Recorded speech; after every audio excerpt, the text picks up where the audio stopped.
We're here today to demand action and an end to period poverty and period stigma.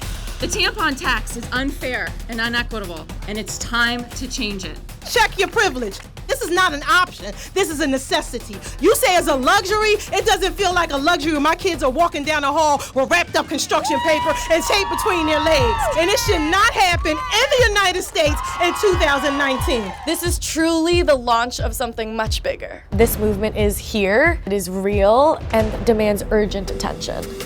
Period is a global youth-run NGO fighting to end period poverty and period stigma. We distribute products all around the world, and we're fighting for period policy towards menstrual equity.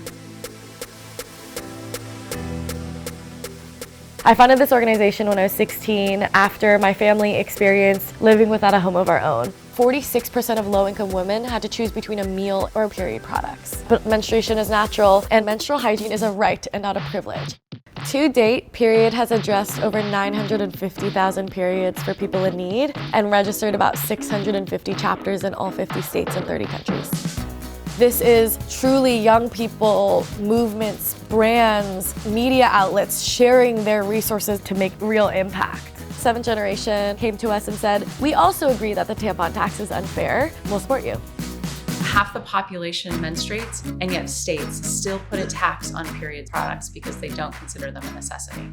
Seventh Generation is donating a portion of every sale across our tampons, pads, and liners, 43 cents per pack, up to 1 million packs per year, to organizations that are leading the menstrual equity movement.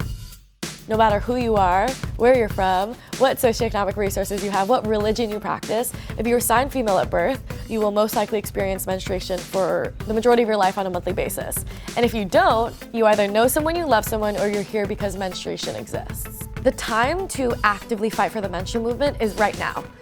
So let the call go out. Let our voices be heard, from corporate rooms to the halls of Congress, from your house to the White House.